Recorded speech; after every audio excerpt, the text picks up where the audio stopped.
Good evening, Toastmasters from East Africa, Uganda, Kenya, Rwanda, Ethiopia, Burundi, and unfortunately, our friends from Tanzania are not here with us. They are having elections and there are some riots that are going on. Therefore, the internet has been disconnected in Tanzania. We wish our friends in Tanzania all the best with these elections and that peace may prevail during this time. That said, I'm glad that we have been able to join this session. Please take just a few seconds to invite your fellow club members, area members, members of your division, as this is important for each one of us to be part of club growth. As you do that, let me know where you're joining us from. I'll just call on one person to unmute and they say how they are and where they're joining us from. I'll start with William. Hi, William. How are you? And where are you joining us from? Hi, I'm very fine. I'm from Speak Toastmasters here in Nairobi, Kenya. Thank you for joining us, putting on your video and saying hi. Thank you. Most welcome. Mulwalem. Mulwalem, how are you? And where are you joining us from? Thank you, Kevin. This is Mulwalem from Imperial Toastmaster Club and from Addis. Back to you. Fantastic. Addis Ababa is well represented. Thanks to Mulwalem. Darius, how are you? It's been a minute since I've seen you. Hi, how are you? I am Darius from Kampala Sunrise Toastmasters Club. Here to learn. Here to learn. Thank you, Darius, for letting us know. And is it shining where you are in Kampala, or sunrise is because you meet in the morning? Yeah, sunrise is because we meet in the morning at 6:20 a.m. every first Thursday of the month and 9 a.m. third Saturday of the month. Fantastic. Thank you. And we shall get to know more of you as the meeting progresses. For now, let's find out what we do know concerning the club growth roles of sponsor, mentor, and coach. Please indulge me in the poll that I will launch. There are 5 questions, 5 simple questions, true or false. Go through 1 to 5. Each question is compulsory.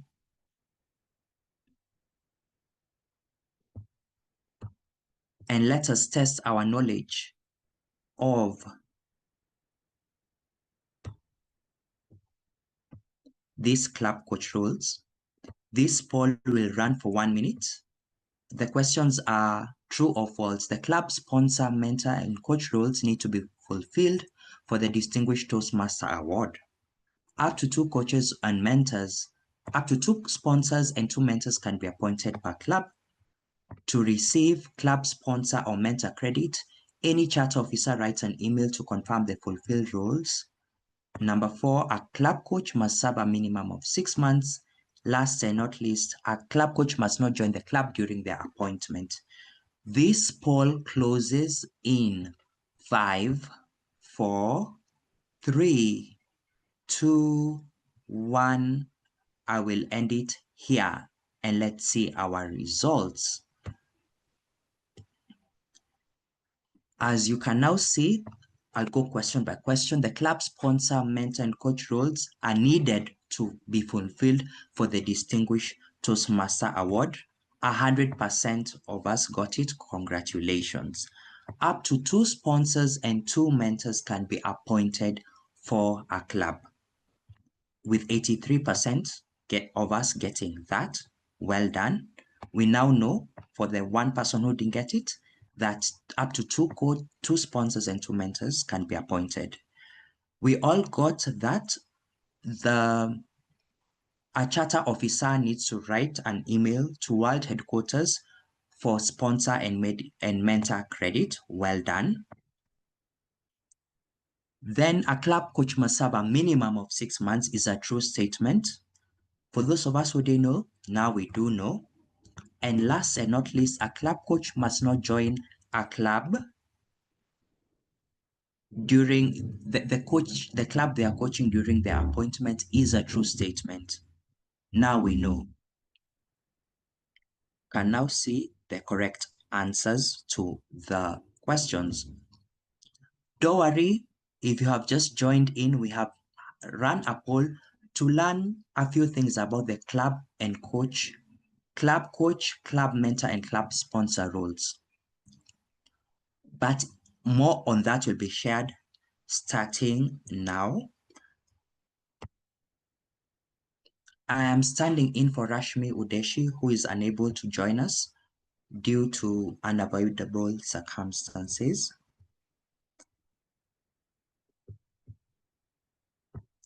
The agenda will be posted in the chat briefly.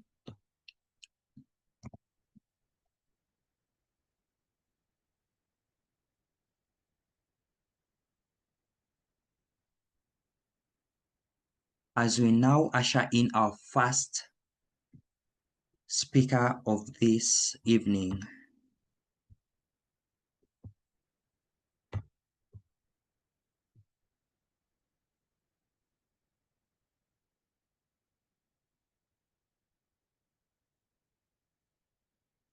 Our first speaker is a friend and mentor of mine, Jesse Ainebiona DTM from Bukoto Toastmasters Club. He is a coach and has been in Toastmasters for the longest time. I don't know how long we've each been in Toastmasters. You can type in the chat how many years. I'm sure that when we add all of our years, they'll total up to the number of years Jesse has been in Toastmasters. Jesse Ainebiona is this year's club extension chair, and his role is to support club coaches.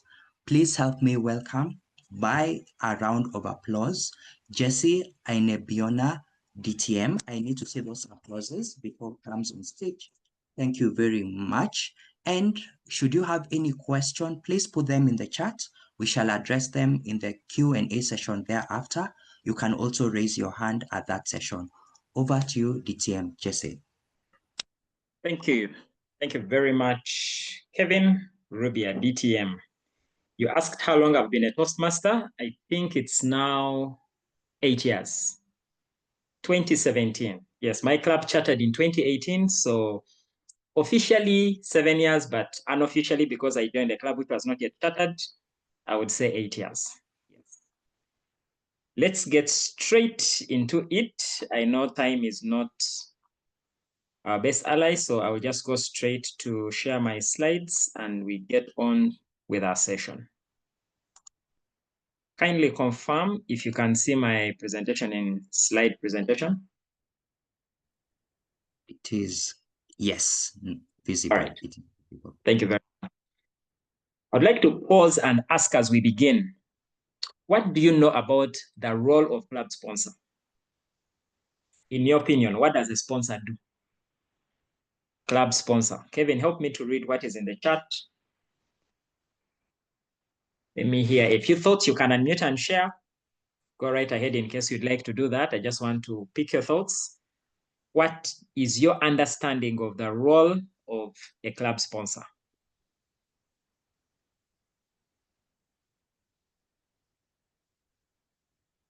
Any comments so far, Kevin? Yes, helps clubs to charter from Lena. Then Dorcas laughs at the word sponsor. Then Emily says helps us club start from scratch. Over to you. Okay. Okay. Indeed. I think I gave it away with the word starting from scratch, right? That was a good clue there. And someone laughing at sponsor, yeah. Sometimes it sounds like you're the one supposed to pay the fees, right? Yes, so club sponsor. I touched something and my screen is freezing, but let me quickly share that right again.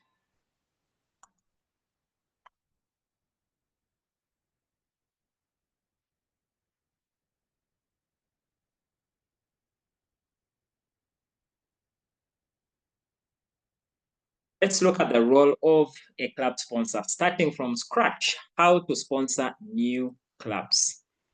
One of the things that I've personally experienced in the process of starting new clubs, it enhances your leadership skills. Because Toastmasters, many times we talk about Toastmasters as a place where we develop our communication skills, and it's obvious because we deliver speeches, we receive feedback. The leadership aspect sometimes may not be clearly seen unless someone has taken roles, say at club officer level or district level. But when you step forward to start a club, it enhances your leadership skills. You grow in your capacity as a leader. But at the same time, you develop project management abilities, because beginning a club, starting a club is like, it's managing a project, if I would put it that way. And lastly, you expand your marketing expertise. So it's a learning process that has got some great skills that we can take away, that we can apply both personally and professionally. Today, we are going to look at the duties of a sponsor, the club sponsor. We'll also look at what it looks like to establish a corporate club, a community club as well. Feed their enthusiasm, you will know what that means, and then we complete the charter and plan the presentation. So that's a brief lineup of what this session is going to look like. And let's go straight away to the sponsor duties. We had already mentioned earlier on that a sponsor takes the club from idea to charter. In fact, the key difference between a sponsor and a mentor is that a sponsor takes the club from the idea stage. So you come up with an idea, maybe we can start a club here, that's the idea. And then you go through the initial phase of building the club up until the time it charters. That's where the role of sponsor stops. Then the mentor takes it up from there, from the time it charters for the first 6 months, preferably until it becomes distinguished, because that is a good metric for a stable club. So organizing a new club is the primary role of a sponsor. Secondly, as a sponsor, you help with setting up regular club meetings for this new club. Very important for us to take note of that. But also as a sponsor, there is paperwork to do. So you complete the paperwork and you plan the charter presentation. That is when you get to hand over to the next group of people, that is the mentors. There are times where the sponsor is also the mentor. And with my experience, and maybe later on I can share a bit more, I have found that it's okay to do that. Why? Because sometimes someone begins the idea, you build connection, you build rapport, and then you bring in someone who has no connection with these people to mentor them, and sometimes it never works. So at times I have found it better to have the same person running as a sponsor, continuing to be the mentor. In the event that someone has not come in to build a relationship, it is better one person takes it all the way. My experience has been that sometimes people come in and it just never works. Now, let me hear from you. What are some of the types of clubs you know? Okay. Types of clubs. Types of clubs. Just type for me in the chat. Kevin, let me know when we have some comments in the chat. Yes, What they're types coming. of, okay. What types of clubs are? Corporate, community and corporate, online, community, corporate clubs. Okay. We have corporate clubs, community clubs. I had online clubs. Though online is a mode of meeting. It can be in person or online, but the major types of clubs are corporate. Those are clubs that exist within an organization. Community clubs, those are clubs that are open, the community. Okay. Kind of opposite of corporate. And then we have a club that is called advanced. And I think, Kevin, you would guide me on this. Is it Watabaruku, which is an advanced club? Yes, it is. Okay, advanced club. So, Kevin, what would you say is an advanced club? I would say an advanced club is one in which goes an extra mile to develop the communication and leadership skills. For example, in Watabaruku, we evaluate, each speaker has their speech evaluated by 3 separate evaluators, 1 for content, 1 for delivery, 1 for evaluation. Back to you. Thank you. Thank you very much. So you can see the level to which it's slightly different from the usual. There is a level of advancement. There's a level of detail. There's a level of going an extra mile with an advanced club. Those are the types of clubs that we have. Pretty much, I don't know if we have any other advanced club in the district. I only know Watabaruku, but most clubs will either be corporate or community. Corporate clubs are usually limited within an organization, so they may not admit other members from outside, though I know some may be okay to do that, but it's dependent. It's not a rule of thumb that corporate clubs are not open to everybody. Some clubs are corporate and they are open to any other person, but also some clubs are limited to the members of that organization. So that is just a little bit of difference there. When it comes to establishing a corporate club, there is a new club information kit. It contains all that information, how to build a Toastmasters club. There are forms in there. The charter forms are 6 forms. There is what we call Form 1, Form 2, Form 3, Form 4, Form 5, Form 6A, Form 6B. So those are the forms. You'll find all that in there. And now all those forms are online.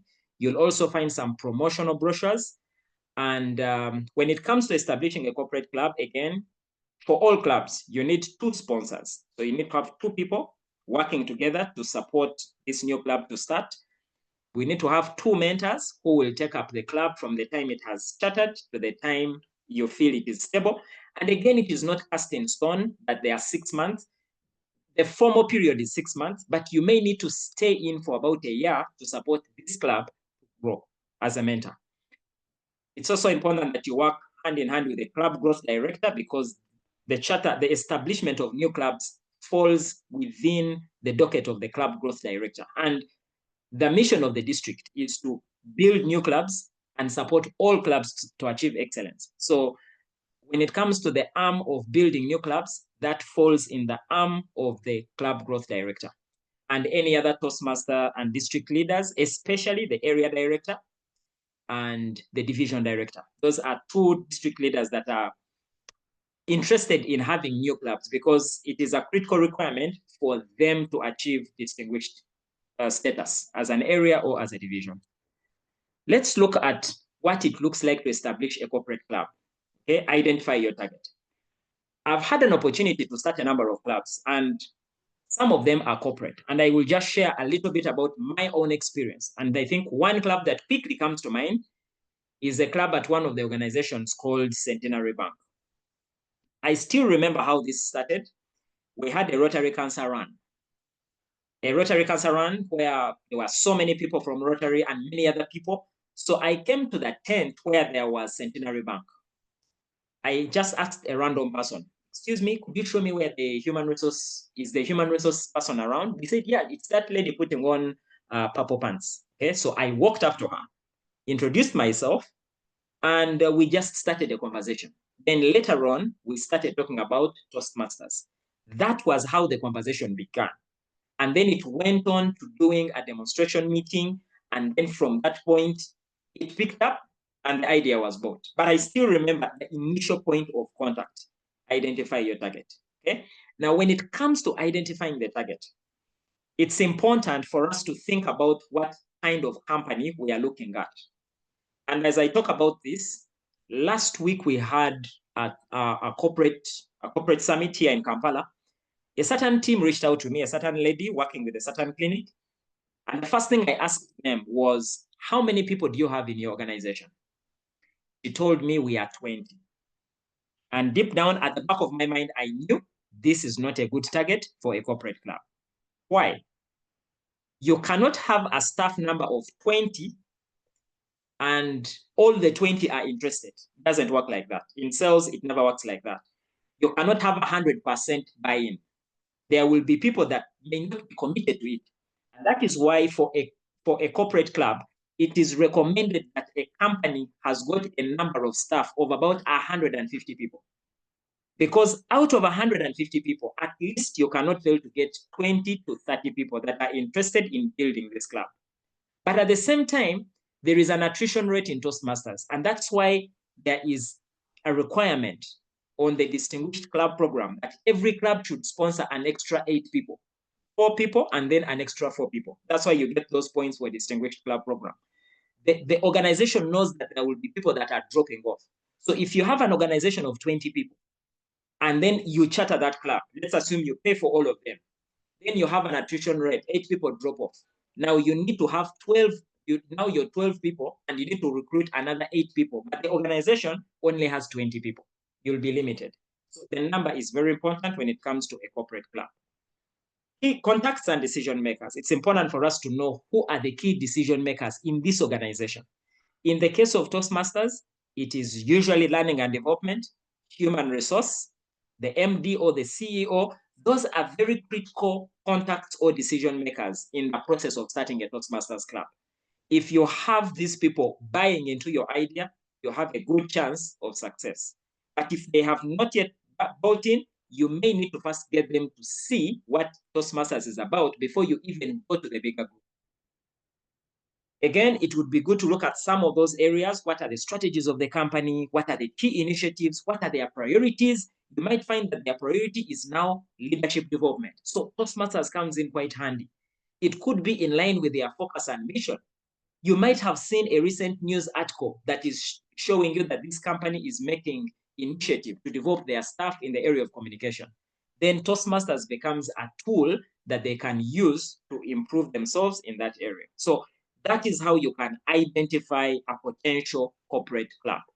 And again, I want to say at this point, we often used to say, and I believe it is still true, that new clubs are in the stomachs, at all that word exists, in the stomachs of Toastmasters. In other words, for all of us here, the 24 of us, we belong to a certain group. And that organization could be a potential organization that could charter a corporate club. So we need to use our very own Toastmasters to lead us to their organizations because they already have buy-in, they already know them. And if they have seen them grow, they will consider the idea because we are not beginning from scratch. Of course, we are talking about beginning from scratch, but it's important that we understand that you don't just walk into an organization and say, I would like to see the HR. You need a contact person. And the best contact person is someone who you already know that may be a Toastmaster that can lead you there. Corporate clubs. So when it comes to a corporate club, you introduce yourself, you begin the process, and then you set an appointment with key decision makers.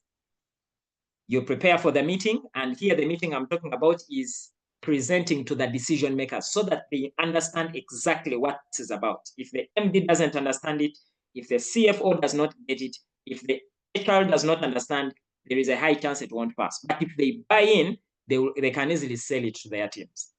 Make the presentation. And then you arrange for a demo meeting with the staff. Don't rush to the demo meeting with staff before we first begin with the key decision makers. It's a very important part of the process. And then get commitment. Now, this is another place where we drop the ball. We go into an organization, we do a demo meeting, there is so much excitement, boom, nothing happens.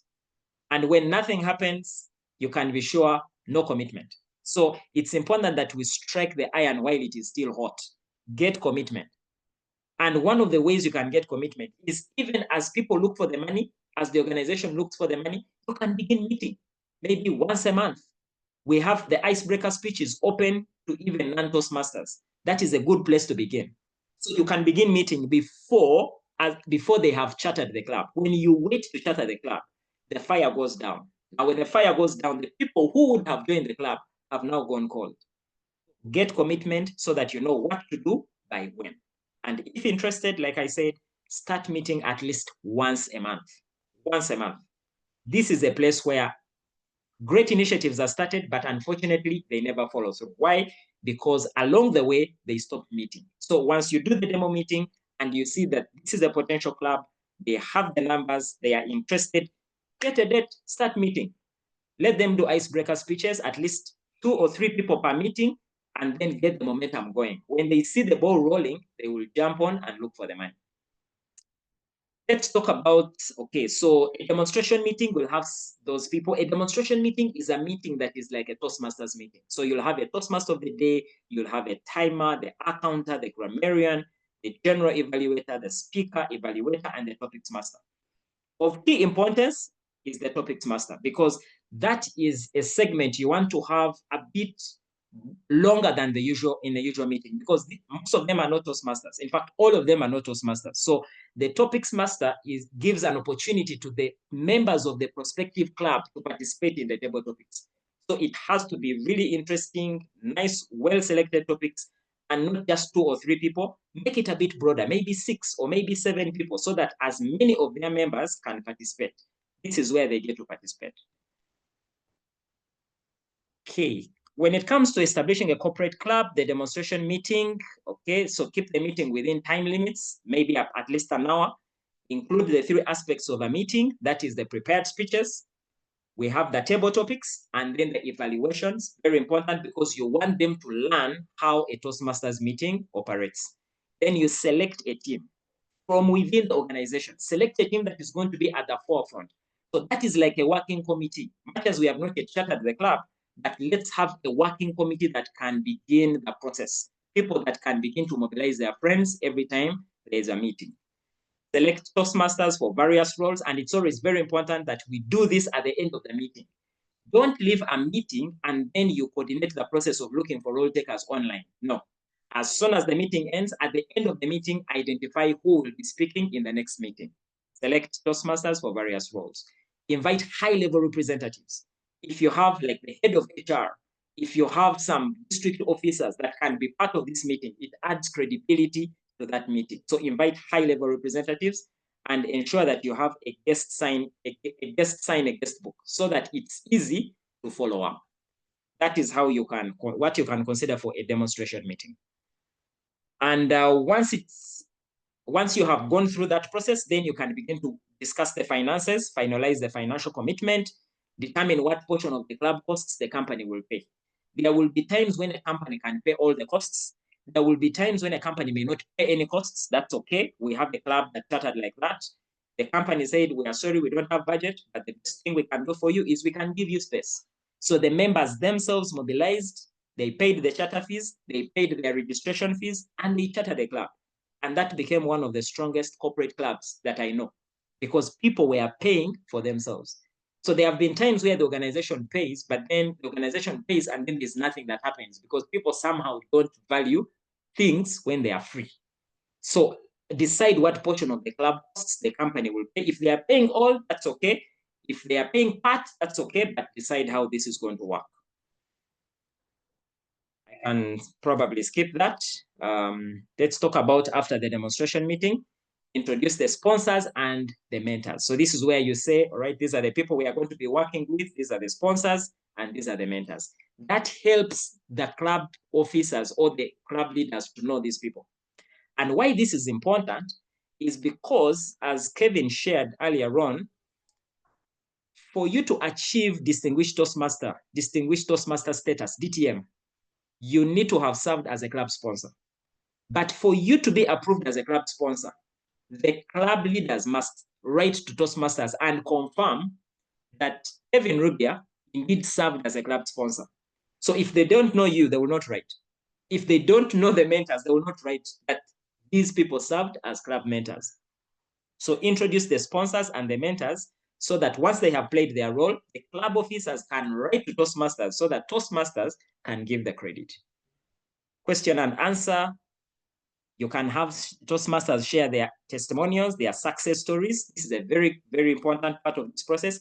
I remember there is one particular Toastmaster whose story we kept showing over and over, Toastmaster Wangechi. I think her story helped us to build a number of clubs because, especially with corporate clubs, her story was in such a way that she was working somewhere and one time her boss asked her to make a presentation on what she had done and she froze.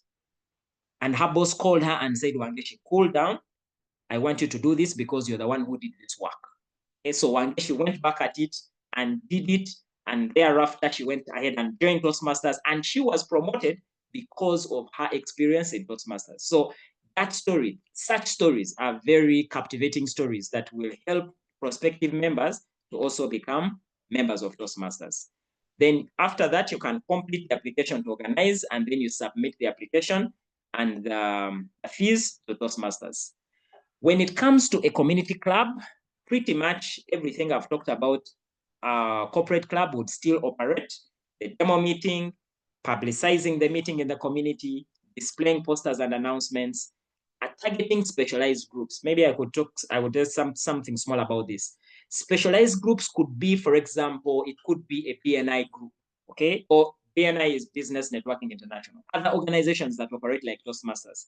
It could be Rotary. So you can target specialized groups that already have numbers and structure to help you to gather people for this cause. So target specialized groups. It could be a circle. It could be a fellowship.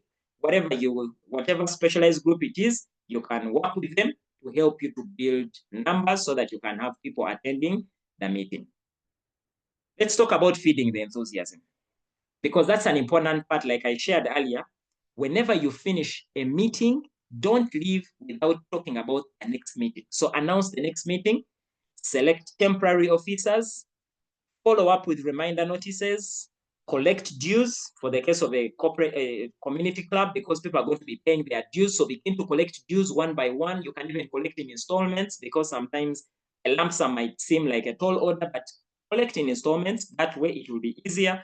And then pay the charter fee, which is $125. Now, something to say about this $125, it is valid for 1 year.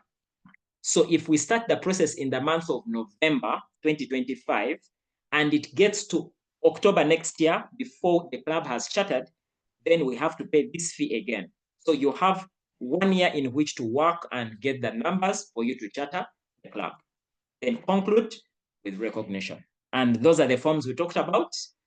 And that brings me to the end of my presentation. I just want to encourage us. Chartering new clubs is something that all of us can do. It begins with a contact. It begins with a connection. It begins with a phone call. Throw your nets all over the place. You don't know where the fish will come from, but whatever you do, approach as many, because you don't know who might be looking for the opportunity that we are offering. Back to you, Kevin. Well done, Jesse Ainebiona DTM. Thank you for that presentation. As we give him a round of applause, there is a question that has been shared in the chat. Friends, you can also raise your hand at this point should you have a question. And Eric Karaoke asks, does the corporate club designation and approach shared restrict these types of clubs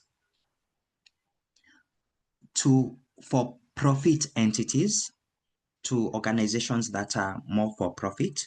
Secondly, if the company has multiple subsidiaries or it is a multinational company, MNC, do you target the headquarters or the specific subsidiary or country office? All right. Thank you. Thank you very much, Kevin. Just let me answer the second one. I've also seen another from Emily. If a company has got subsidiaries, do you target the country office? Do you target the head office? Do you target, which one do you target? And I would like to say this at this point, that beginning a club, and one of the things that you will learn out of this process is you will learn how to sell. So one of the things that I was fortunate to have was I worked as a salesperson in a corporate environment. So I understood a few things about sales. And when it comes to sales, you go where the influence lies. If the influence lies at head office, go to head office. Because there are instances where an organization will only do what head office says. So if you can get the head office people buy in, well and good, they will buy in. So ask yourself, who holds the influence? Is it the group CEO? Is it that the country office is mandated to carry out their own decisions? So you can go in and talk to them and find out, is this decision entirely within your docket to finalize, or you think that it needs to first go to head office or to group, as they call it in the HR terms? So that will guide you in terms of knowing whether to stay at country level or perhaps go higher. And by the way, another thing is, whenever you're looking for a contact, maybe someone in Toastmasters might know someone who works at a higher level in the organization. So in case you're pitching a certain organization, find out is there anyone here with a lead that could help me to penetrate a certain organization at group level? If you notice, that's where the influence comes from. So at the end of the day, it depends on where the influence is coming from. Remind me the first question, Kevin. Sure. The term corporate club. Yes. That designation and approach that you've shared, does that designation and approach shared restrict these types of clubs to for-profit entities? Yet we are not for-profit entities. Not for profit. Okay, it doesn't matter whether it's for profit or non-profit, it doesn't matter. A corporate club would simply mean that they have something in common. For example, we have a Rotary Toastmasters club. I would say that is a corporate club because the commonality is Toastmaster, is Rotary. So a corporate organization, whether it's a church, whether it's a bank, whether it's an NGO, doesn't matter. As long as they have commonality in terms of grouping and organization, it makes a case for a corporate organization. Emily had a question about the difference between a sponsor and a mentor. So Emily, a sponsor will take the club from idea. So we say, I think we can develop a club at World Vision. Okay, who do I know at World Vision? I know the ATAL director. Okay, so that's the idea. So you go in there, you start the process, and so right from that point of idea, or someone comes and says, we would like to consider starting a club, right from that point until the club is chartered, that is the sponsor. And then the mentor comes up after the club has chartered, that's where their role starts. So from the time the club is chartered, that is the mentor. So sponsor, you are ideally a sponsor would mean that you're paying money, but in this case, count it like you are supporting them to charter. And then a mentor, you are helping them to grow after they have chartered. Any other question, Kevin? Yes. Chartering a club can be great and exciting in the first few months. How do you ensure that they grow deep roots, especially for corporate clubs? And then, yes. Okay, I really like that question right there. And one of the things that, quite frankly, and I'll just tell you my thoughts, I think that the whole idea of mentorship in clubs should be, for it to be sustainable, because I think that's one of the pillars in Toastmasters that has struggled. From the time I was a district leader to date, I know that the mentorship aspect of Toastmasters has been a struggle. And when I say mentor, I mean getting a member to be mentored by somebody. Many times you'll find that the mentor you chose is not available. So one of the things I do is support these people to mentor each other. Take, for example, if someone does an icebreaker speech, if this is a new club and I have Dina, a new member of this club, delivering her icebreaker speech, what I'm going to do is I'm going to get Dina to mentor the next person in her meeting, in her organization, or in her new club, to mentor them to at least to do an icebreaker speech. Because if this new member has done an icebreaker speech, they can mentor someone else to do what they have done, so that you're not the one running around with all the new members. You're going to break. And that is partly why some of these new clubs are not sustainable, because we are the ones doing everything. Now, because we are the ones doing everything, it's not sustainable. The best thing we can do is to build mentorship from within. Build mentorship from within. If you get someone to serve as a timer, let that timer now train other people to also serve as timers. Before you know it, you have a club where people are supporting each other because they have grown through the roles and they're able to mentor one another. So one of the ways that we can build sustainable clubs is by building mentors from within the new clubs, rather than getting mentors from out, because mentors from out will not always be available. Great. I think these questions are important, so we shall still continue with them. Tied to the question of sponsors and mentors, how do you know it's time to let go and let them run independently? And Mulualem also asks, a sponsor can be a mentor? Yes, thank you. A sponsor can be a mentor. And like I said, I have preferred that approach because I have seen situations where some people come in and say, I want to be a mentor, but they actually don't want to be a mentor. They want to get credit for DTM. So you tell them there is a meeting and they're just not there. You tell them, can you help us to organize this meeting? They are not available, but they want to get the credit. So what I rather do is I work with people who are ready to start the club so they can serve as sponsor up until it charters, and then they carry on from the level of charter to the time the club becomes sustainable. So the same person can be a sponsor and also a mentor. However, if someone is realistically available to support this new club as a mentor, it is okay.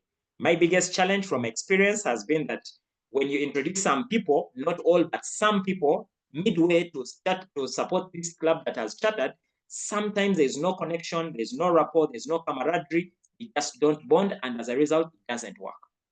So be mindful of how you introduce the mentors. It's better to work with them from the start so that the prospective club knows them. The other question, which was closely related, remind me, Kevin, what was that? When do you let go? How do you know it's time to let go? When do you let go?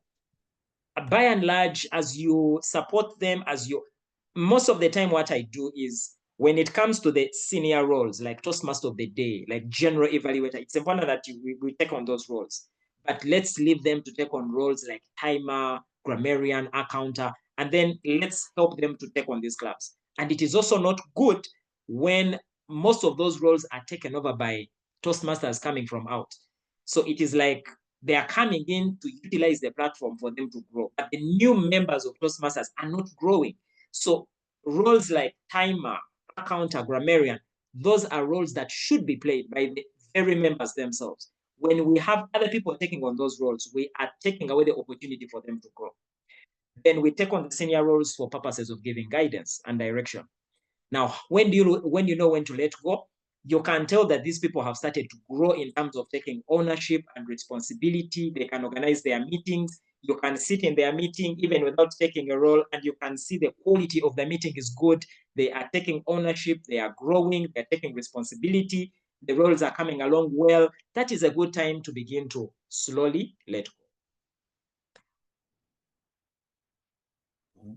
And for this session, this will be the last question. For any other question, I request DTM Jesse if you can answer them in the chat. Absolutely. Okay. Fantastic. Could you share some of the pitfalls or challenges that come with club sponsorship for either community or corporate clubs? Okay, sure. Many, I would say. Ooh, many. Number one is there is excitement at the beginning, and when it's time for commitment, zero. This is when you follow up and follow up and follow up until you almost begin to ask yourself, but it looks like I should be employed by Toastmasters to charter clubs. So there is that challenge. Really, it becomes frustrating to follow up and there is nothing happening. That's one. Two, it is to start a club. And I've seen clubs charter so quickly, but before you know it, the club is no longer in existence. That's another challenge. Three, with corporate clubs, there has been a challenge of members starting so you start the club, you charter the club, but then people transfer from the organization to another organization. Take, for example, a bank. People could move from one bank, maybe Stanbic, and move to Standard Chartered. So the people that have left the organization that were members of the club have affected the membership of the club. The ideal would be that even when they leave that organization, they can now join a community club, but sometimes it's not the case. So those are some pitfalls that I have seen, but there are quite a number in the interest of time. Those are the ones that quickly come to mind. Yeah. Fantastic. Thank you very much again, DTM Jesse and Ibiona, for that elucidation of the club sponsor role, what it entails, and who are there to support it. You're welcome, Kevin. Thank you very much for your engagement, interaction, and deliberation. Fantastic. Onwards, friends, we are going to the club mentor role next. And who better than none other than Dina Oundo, an accountant by profession and a member of Exceed Toastmasters, to show what it means to exceed as a club mentor. Over to you, Dina, to take us through the club mentor role. Good evening, Toastmasters. I almost said guests, but I don't expect a guest to be in this meeting at this point. Yeah, so I'm glad to be a part of this meeting, and also I'm more glad, if that's English, to have an opportunity to speak after DTM Jesse Aniviona, because he's set a very good pace for me to pick up from. And I'll just be sharing my screen in a few seconds. When you see my screen, please confirm. I confirm that I can see your screen. Okay. Okay, so I'm here to talk about club mentors. And just before I delve into what mentoring a club is, I'd just love to hear from one person. You can type in the chat what your understanding of a club mentor is. One or two. Kevin, you could read them out when you see them. Sure. Feel free to also share your slides in presenter mode when you're ready. Okay. Then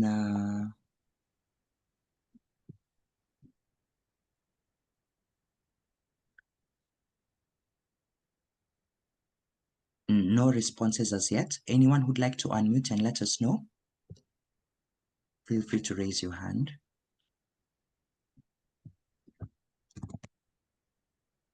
DTM Kevin, I could try that. I think a club mentor is someone who, after the club has chartered, they handhold the club, just show them how to build quality of the club and help them build up on their roles, build up on their members, and ultimately help them achieve distinguished status. Okay, thank you, Lena. You're on track, yes. So as I go through the presentation, then you mark or unmark yourself accordingly. Yeah. So what I'll be talking about really is giving us an overview of what the official duties of a mentor are, what quality club meetings are, which is an effect of mentorship, and then building and maintaining membership, which also comes as a result of mentoring a club, then what recognition is, and if it also if it ties into mentorship or a result of mentorship, the education program as well, and the distinguished club program. Now, when you look at what a mentor is someone who shares experience from the expertise that they have, what they've gone through, what they've experienced, what they've learned, and this is what they're giving out to people. When you look at a mentor and then a mentor, an individual mentor and a club mentor, they're not too different. It's just the scope with which they're approaching this whole thing.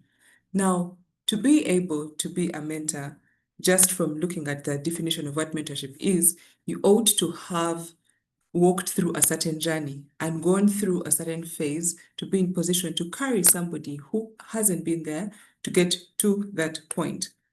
Now, in relation to a club and club mentorship, the fact that you have been in a club and you've seen how operations are in a club, how a club runs, how club officers operate, how meetings are held, and how different activities happen, you having that hindsight puts you in the best place and in the best position to be able to be a club mentor. So the point is, the club was sponsored, the club has been formed. Now, you was been around for some time. You are handholding the club members to be able to be sustainable, to stand on their feet, to execute tasks as club officers on their feet, and just working with them through the journey for them to achieve their targets and their goals in this space in Toastmasters. Now, someone would ask, why should I be a mentor anyway? How do I benefit as an individual? Because it's very time consuming, I must say. So why would I opt to be a mentor? And I'll go through this. You're sharing your expertise because, like I mentioned, you're walking a journey and you're sharing what you have gone through, but you're also guiding and hand-holding somebody to go along that path. So you're sharing expertise. There's no point knowing a lot and keeping it to yourself, because in this space, we want to share, we want to grow others, we want to grow people's potential, and we want them to get better. So you're sharing what you know. Then you're translating values and strategies into productive actions, because we've learned a lot in Toastmasters, and why not share this with somebody else? Then you prove yourself as a valuable leader. To be able to mentor somebody, it also checks your leadership style, checks your leadership skills, and makes you even better, because you find yourself having to organize meetings with the club that you're mentoring. You have to schedule different things. You have to see the times which are difficult, and as a leader, how do you step out of them? So you're testing yourself as a valuable leader. Then you're investing in the future of Toastmasters. The more clubs that we mentor, the more successful they are, and Toastmasters will continue existing more and more. Then you're obtaining fresh perspectives. Many times we think that we have to only stick to the rule book. Things have been done a certain way, year in, year out. From 1924, I mean, why should we reinvent the wheel? But when you mentor a club, you find that these clubs that come on board have different perspectives. They're new, they have fresh energy. So you as a mentor, you're benefiting from new ideas on how to still execute as a Toastmaster. And then you're building networks. You're building teams, you're building skills, you are applying your leadership in different situations. And what most people love about mentoring a club is earning credit towards being a distinguished Toastmaster. Yes, because we inevitably have to know that everything that you put in, you want to pick out of. So there's being a very good Toastmaster, there's having empathy, there's wanting to share, there's wanting to lead. But at the end of the day, if you know that this is earning you credit as a distinguished Toastmaster, it is more and more motivating, because it gives you energy to give, because you are getting something out of this mentorship experience. Now, what happens when you are chosen to be a mentor? Like DTM just mentioned, when a club is being chartered, 2 sponsors are appointed and 2 mentors are appointed. When the forms are being filled, for those who have not interfaced with this, you have 2 mentors that share their details here. And now when you share these details, you will earn the credits after at least 6 months of holding the club as a club mentor. Now, why 6 months?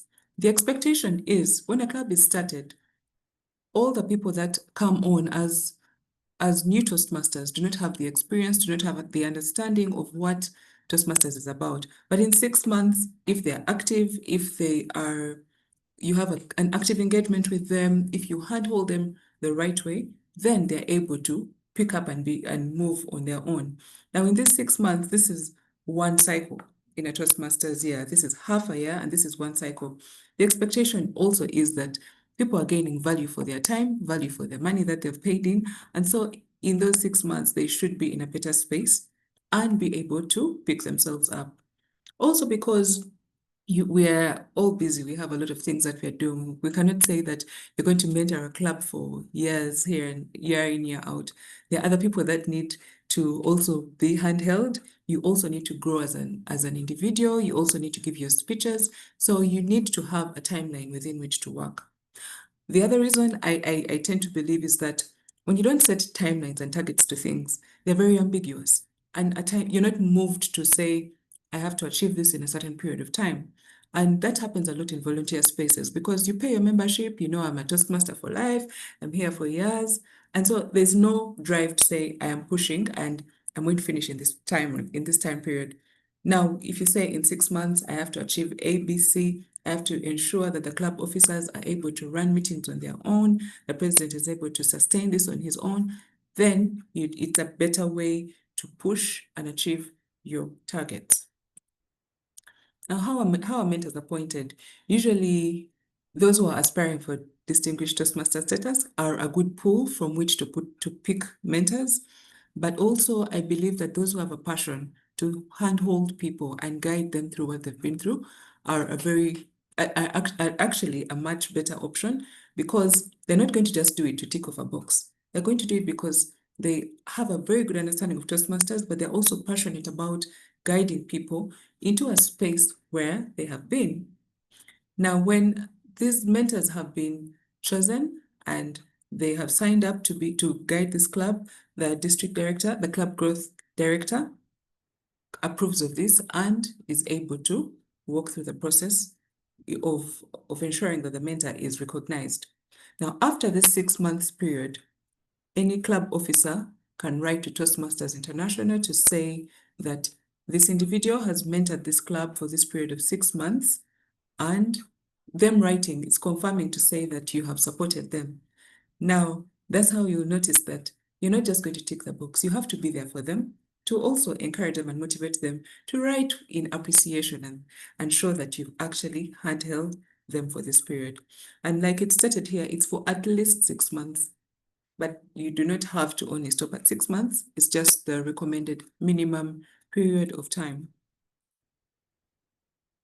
Now, how does just the interlinkage, looking at a team approach with a club sponsor, like has been very detailedly explained by DTM Joseph, then the club mentor. The way it's working as a team is because the club sponsor is helping you charter the new club, is following leads, generating interest and enthusiasm, recruiting and all that. Now, it's like where they stop is where the mentor starts. Not necessarily an end to it, but it's like working together as a team. They've brought the club on board. Now you're hand-holding the club to take it to different heights. And that is why it's important for us to know that it's a team thing, it's a team involvement. And so the sponsors are on board, 2 sponsors, 2 mentors on board, and you're working with the club exco to ensure that this club kicks off well. Now, there are different resources that can be used. Like I mentioned, you don't really have to reinvent the wheel. Actually, you don't have to reinvent the wheel. You can be creative about certain things, maybe how to meet these people. You could meet them over coffee and not necessarily in a boardroom, and a few things like that. However, just having said that, there's a lot of resource that you can use, that you can pull out and bank on to be effective as a club mentor. The distinguished club program progress, the different downloadable forms and documents. I know DTM Kevin Rubia has shared these on various platforms, but there's lots of resources that can be used, and you shouldn't be stuck as a mentor because there's a lot on the website, and there's a lot that you can use to handhold the club effectively, in addition to the knowledge that you have by walking through and being a part of the process. Now, what are the official duties of a club mentor? The official duties are to ensure that the club is strong and fully functional. What is a strong club? A strong club is a club that is meeting regularly, ideally twice a month. That is a good timing. Or if they have once a month scheduling as a club, ensure that they are strong, that they're meeting as and when they should meet. Their meetings are warm. They're meeting the goals that are set. The member needs are actually being met, and it's fully functional. They're not on and off. They have paid up members. At the start, definitely they have to be a minimum of 20 paid up members. So it's fully functional at that level. But going forward, to be a club in good standing, they have to be a minimum of 8 paid up members. But so that is having it fully functional at the bare minimum. And then confirming that officers understand what they ought to do. There are tools that have been shared for club officers. There are duties that each club officer has to execute. Now, the onus is on the mentor to ensure that the club officers know what they ought to do. And then this is summarized. However, now when you break it down, the club officers, right from the president all the way to the sergeant at arms, the mentor is hand-holding, and I would say training. Why I say training in quotes is because they're official club officer trainings that are held, but you as a club mentor, there's no harm in training the club exco to take them through and show them what they should do and guide them. Because at the end of it, if they know their duties, then the club will be strong and fully functional. What are club quality meetings? This is still as a result of mentoring, right? You're holding this club, you're ensuring they know their roles and they're meeting this. It ends up in quality club meetings. Now, this is in the preparation, in planning the meetings, in having ideas and tools that need to be used, and in creating member service perspectives. All these are things that you're guiding as a mentor. This is what you're guiding the clubs to do. You're also encouraging them to build and maintain membership, because when you've guided them well and you've handheld them, they will know that they should maintain at least a minimum of 20 members. Sometimes this is not obviously achievable, but why you encourage them and you guide them, you're motivating them, you are ensuring that they're doing what their needs are being met. In that way, they can maintain at least 20 members. Then you're fostering membership building culture. You're encouraging them to stretch out and get more and more members.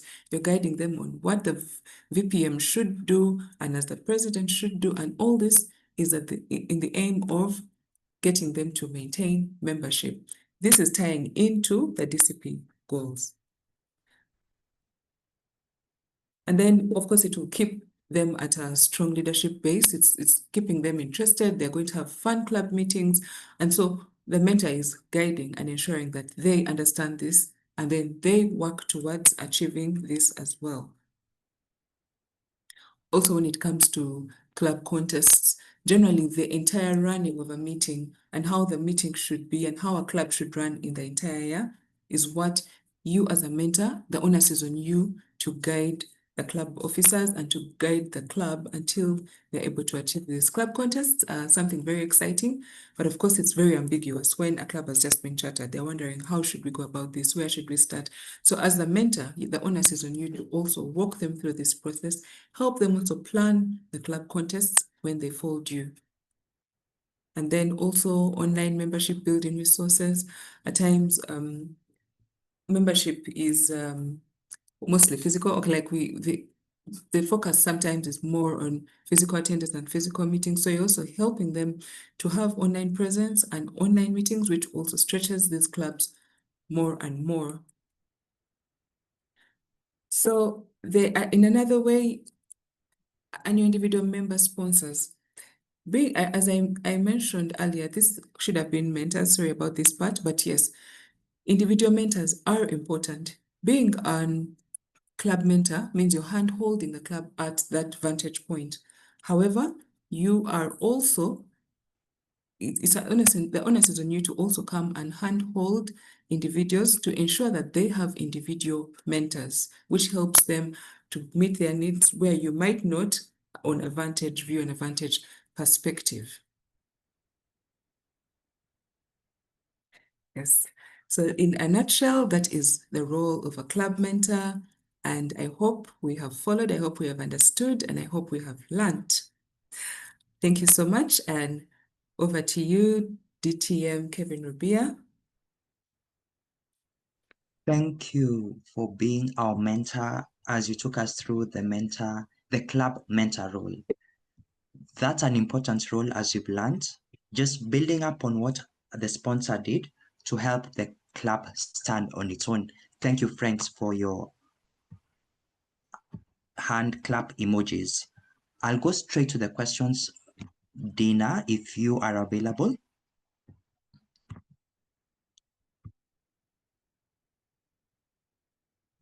The first question is,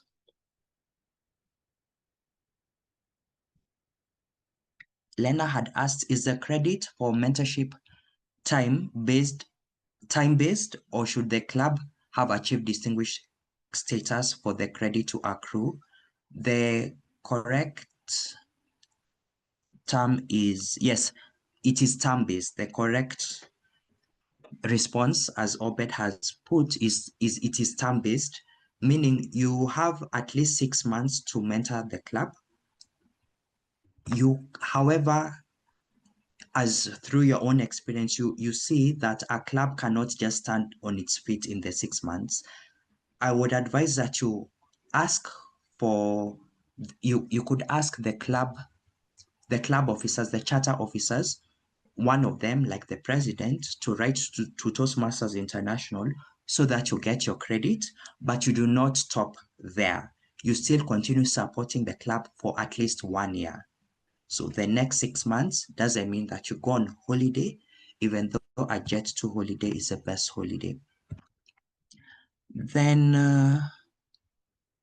So yes, it might be also hard for a club to get distinguished status in their first year unless you exceed Toastmasters club that exceed expectations. They actually got president distinguished in their first year. Mulwalem, yes, you will get the presentations. I will share the link. Actually, the link is in the agenda. When you look at the agenda, you'll find a link to the presentations and also a link to sign up as a club coach, club mentor, or club sponsor. Are there minimums for one to be a club mentor, for example, previous executive committee experience, among others? What happens beyond the 6-month or 1-year club mentorship period? Does the club get another mentor if it's not stable? And how does a club mentor connect or is distinct from a club coach? I will take that. The minimums would be, Toastmasters International has not outlined strict minimums for being a club sponsor or a club mentor. However, being a club executive committee member helps because you remember you will work hand in hand with the executive committee to develop a distinguished club program, for example. If you haven't gone through that process, it may be hard to explain to them. So yes, it is imperative to be a club, to have been a club executive committee member, to have served as a mentor. However, as you'll see in the club coach, when it comes to a club coach, there are certain prerequisites a coach must need before they are appointed as a coach. What happens beyond the 6-month or 1-year club mentorship period? The club, hopefully by the grace of God and your help, of course, and the support that you have got as a club mentor and sponsor from your area director and division director, the club should continue to thrive, ideally. That means they continue as a club with the next area director and so on and so forth. They are now fully grown. They were teenagers and now they are 18 years old in Toastmasters. That 1 year, they should be able to, for example, conduct contests in the next year, have club executive committee elections. Those are things now you as a mentor were teaching them and now they should be able to do. Should they need still more support, that's where an area director and a division director comes in.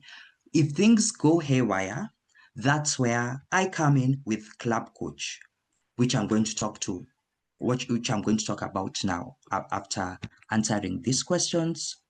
How does a club mentor connect or distinct, or is it distinct from a club coach? That one I'll need guidance in understanding that question. What happens if a mentor is not doing their job of supporting the club?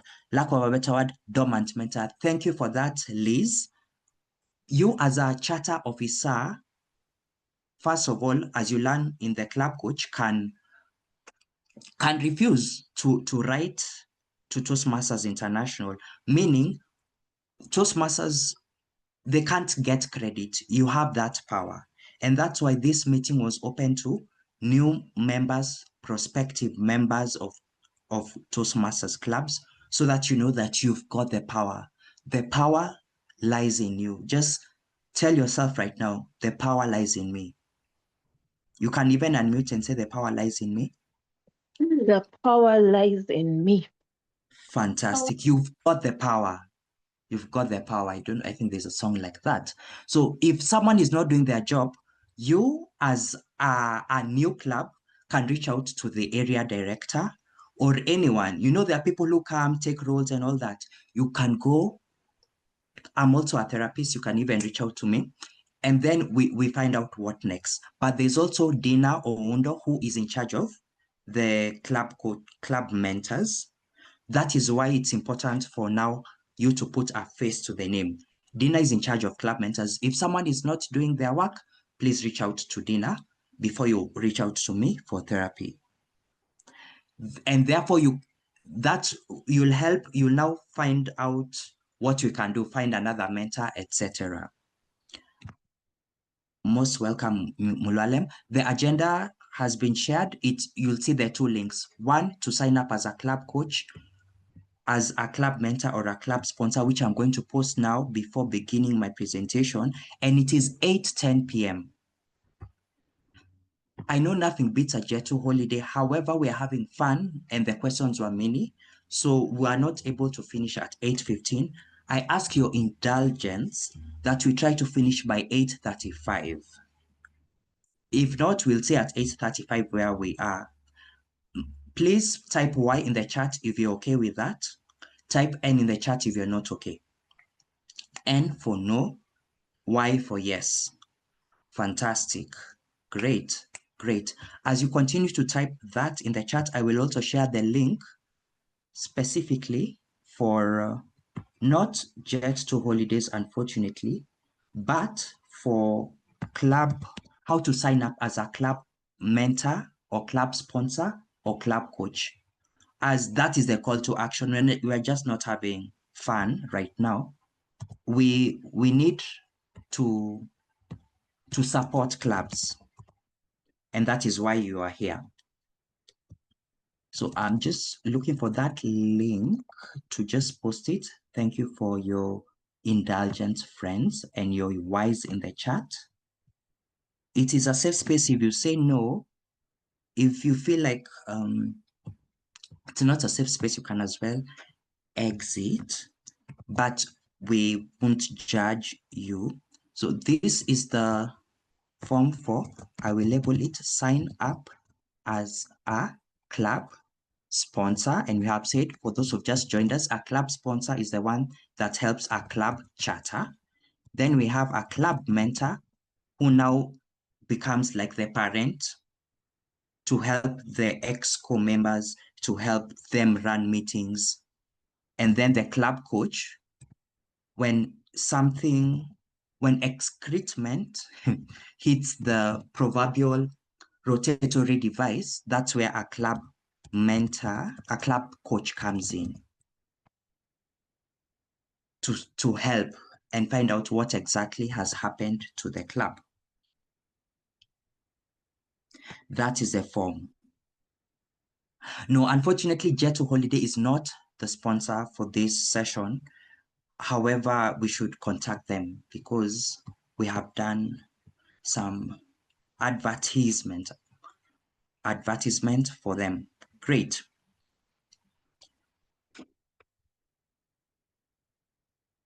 We shall now go into the club. I hope all questions have been answered. Eric, I'm sorry, I didn't understand your third question, but you know me personally, we can talk behind the scenes. Yes, great.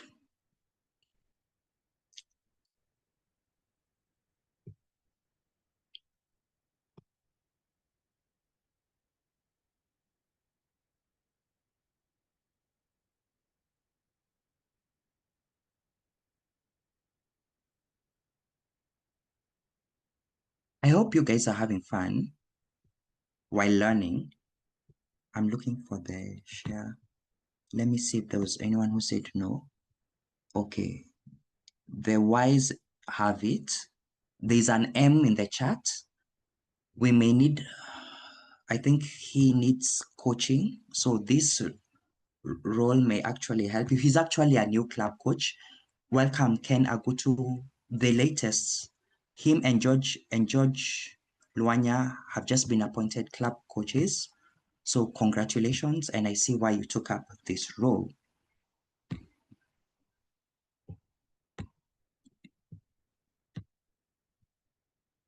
The club coach. There are times in life when we need a coach. It could be a life coach.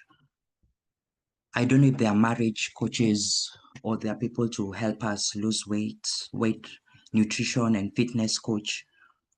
Now, a time comes in our clubs, not all clubs, however, but some clubs, a time comes in their cycle that they need help, they need support. What you're going to do in this short session. Short session is to define what a club coach does, the specifics of the club that needs coaching, the eligibility of what a coach, I think I've skipped a slide, the eligibility of both the coach and the club, the time frame for serving as a club coach, how they're appointed, and the steps for achievement. As I had alluded to earlier, the role of a club coach is to help or support a struggling club. However, Toastmasters International defines a struggling club as one with 3 or more, but 12 or less members. Therefore, if you're in that sweet spot of having 3 members or more, but not more than 12, your club needs a coach. That's what, according to Toastmasters, a struggling club is. Does that mean if you're 50 members, your club may not need support? No. Your club may need support, and that's why we still have an area director and a division director. But for club coach appointment, one of the prerequisites is that the club must have at least three, and not more than 12 members for the club to be appointed a coach. They will therefore help rebuild the membership of that club. Apologies, that it should not have an apostrophe, and then restore its quality. Not just membership, but quality. So many of our clubs may be doing well with membership in that we do not need coaches because you are not a struggling club according to Toastmasters International. However, your club still needs help with its quality. That's why your assistant area director program quality comes in addition to your area director, and assistant division director program quality. They can help you with that, not necessarily a club coach. Yes, that's important. So don't throw the term struggling club unless you have at least three, but not more than 12 members. If you have less than 3 members, unfortunately, you can't even, like that one, you need ICU support, but let's not go there. Responsibilities of a club coach. There are 5 main ones. They can be summarized as 1, working with club leadership to assess the club's challenges and opportunities. You're working with EXCO. That's important. It's important for you as a club coach to try to attend the EXCO meetings, or to even try to introduce yourself as a club coach, should your president not have done so. We are trying to assess the club's challenges and opportunities, as things are not always bad. There are areas to grow. To motivate club leadership to develop a CSP, a club success plan, and attend a club officer training. As a directive by Toastmasters International World Headquarters, for us to become a distinguished club, we must have already submitted our club success plan, which majority of us have. Should you come to coach a club that hasn't done so, yours is to show why that's important, and also to find out if the leaders attended a training, a club officer training. Number 3 is to develop an action plan with the club leadership to increase membership and club quality. That may be in addition to the club success plan. In the club success plan, there are also additional places where you can put any other things that would apply. For example, an open house. Support the club in conducting engaging, productive meetings, as that's the lifeline of the club. DTM Jesse had mentioned that even as a club is preparing to charter, it still must have those consistent meetings. Same to a club that is struggling. If you decide we won't have our meeting, people will already start losing steam. We need to continue with the meetings for members to not lose the steam, both the members and those who are in the executive committee of the club. Last and not least is to encourage participation and recognition. Recognition is important, friends. In the Distinguished Club program. Therefore, having members recognized when they, for example, complete their levels or win Best Speaker is imperative. We are trying to motivate people. That's important. You come as a motivator to such a club. A club that needs a coach needs to have the following, needs to satisfy the following: have at least 3 but not more than 12 members, have at least 1 club officer who's completed the club coach program training module in Basecamp.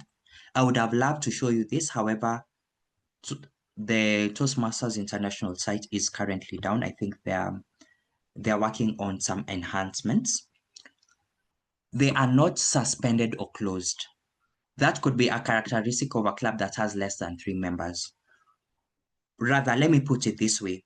If a club has 8 or less members for a complete 6 months, if they do not rectify that membership, meaning they do not have 8 or more members before those 6 months are complete, in the next 6 months, they are suspended. Then they have 6 months to come back to it. Now, that's what I meant by ICU. If they are still in ICU for 6 months, unfortunately, they become closed. So if your club currently has 5 members, you may need a coach. Let's say a coach is appointed, for example.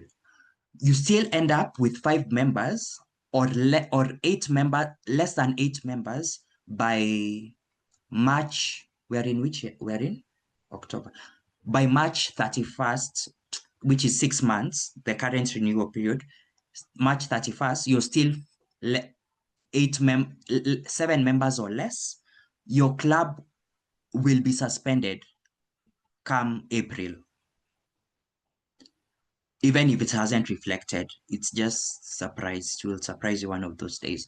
Then it will be closed if your club is not reinstated.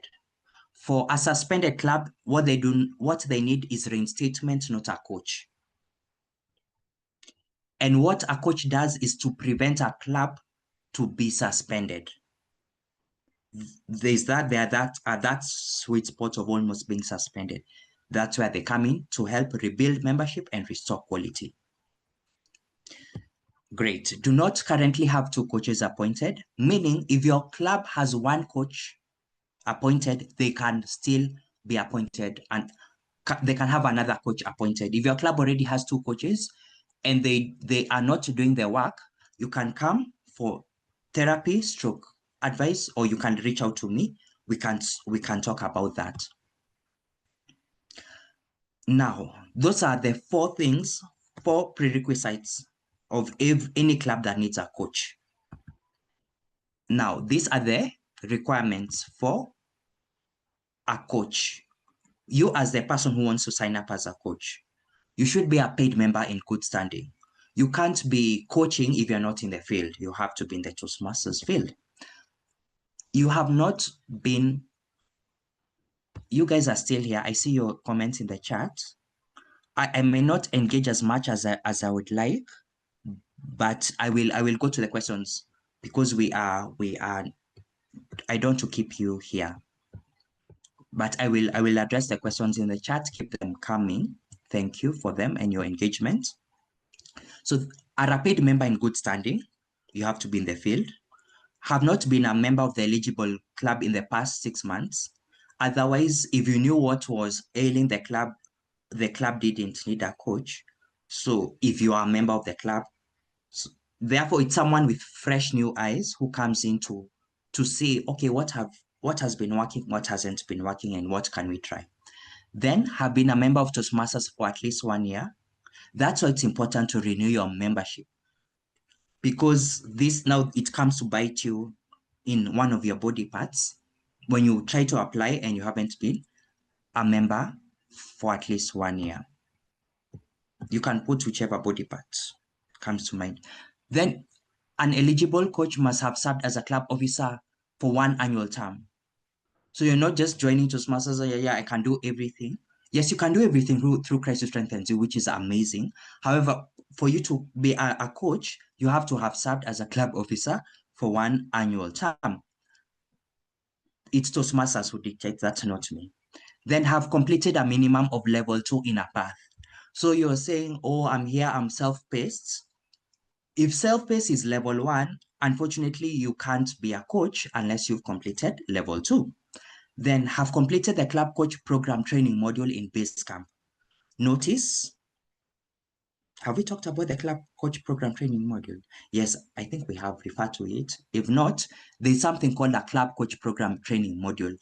When we log into Basecamp, under Paths and Learning, you will see club coach program as one of the options if you haven't done it yet. It's available to any Toastmaster.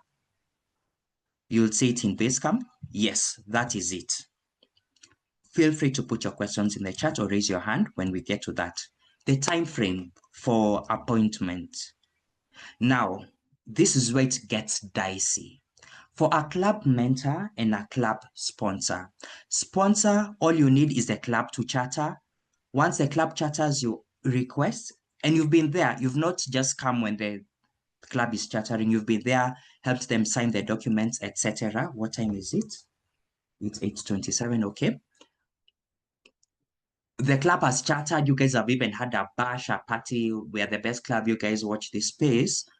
You now ask the charter officers to write to Toastmasters International, new clubs at toastmasters.org to grant you credit that this Toastmaster who has been active here, I'll tell Lena because she also talked about the Jet to Holiday. Lena has successfully served as a club coach, as a club sponsor or a club as a club sponsor. You get your credits there. Whether or not you are there, now you're taking the role also of club mentor. Club mentors, you must work with the club for at least 6 months, according to Toastmasters International.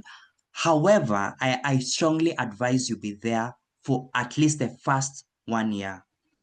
I may even say, even until the next new batch of EXCO members have come in. You can still ask, especially when 6 months have elapsed, you can still ask the club officers, the charter, any charter officer, especially the club president, to write to Toastmasters International, recognizing Lena, for example, and Kakai, for example, as club mentors. Then you continue helping the club, but you've still got your credit.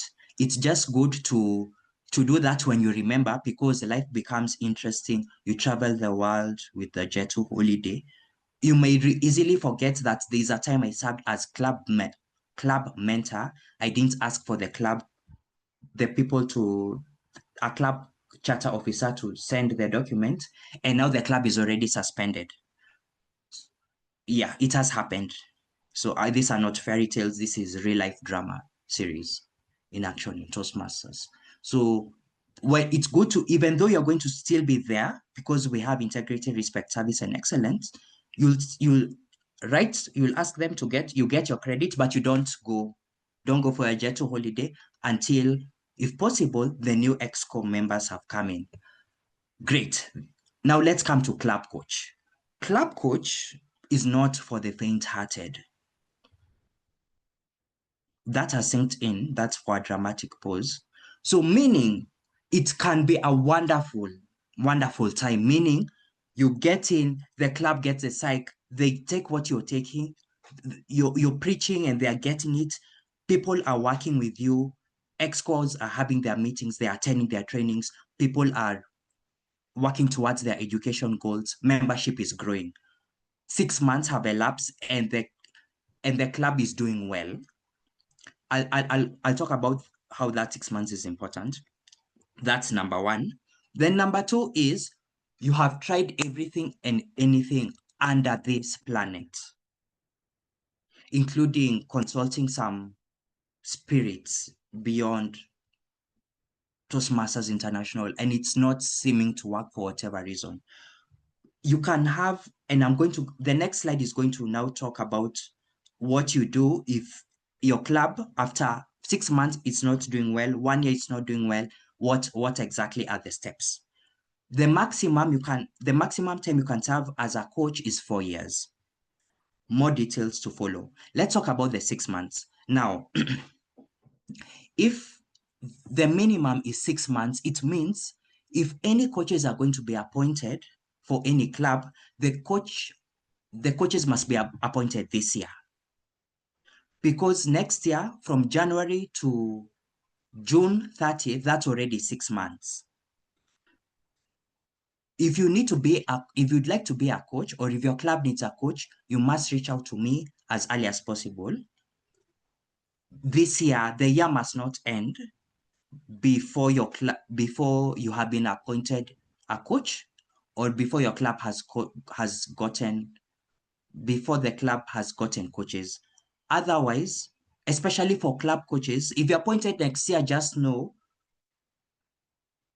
you'll probably serve, your term will continue, will be more than 6 months.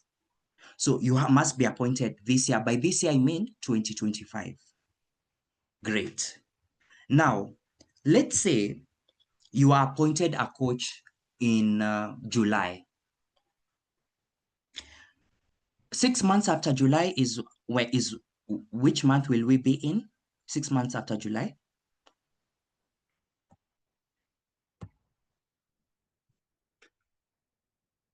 It's December. It's December. Like July, August, September, October. Yes, it's December. Thank you very much, Arthur. Arthur is the new club resource chair. Arthur, please type your designation in the chat. He's also a member of the club growth team. It's usually a tongue twister for me. December is 6 months. Research chair. Thank you. New club research chair thing. Yes, thank you. December has come. However, you will soon learn that a club needs to be a distinguished club from Toastmasters International. You can be distinguished in your mind, but you're not distinguished according to Toastmasters International. The only way you get to know your full status is by the second renewal period. In the month of April, May, you'll get to know that's when the dashboard starts reflecting as distinguished, president distinguished, select distinguished, and in this year's medley distinguished. Because we still have to wait for the second renewals in March, April. So you can only get your credit for sure when the club has become distinguished or more from April of next year. So yes, 6 months may be December and the club may look good, but we don't know about the renewals come March. So that's important to note. That's why, yeah, as you take this role, you have to know these things. Otherwise, you'll cry premium tears. Then a coach has up to 2 program years to help the club achieve distinguished status or higher. That means, for example, you are appointed in July. By June 30th, the club, first of all, can't be distinguished if the membership is low. So it's not distinguished. Or sometimes a club ends up as, can it be possible that a club can be distinguished but not have, yes, you can be a distinguished club, but you may not have 13 members or more. You can still be distinguished with 11 golds, but the club hasn't. The membership, remember, you're still within the bracket of 3 to 12. You must have gone past 12 members. So that's crucial. If that doesn't happen in your first year, you have another year. If that doesn't happen, you can be reappointed for another 2 years. If that doesn't happen, that's not your portion. If they are not, you should just step down and give others a chance, or something like that. We now reconsider what exactly is happening.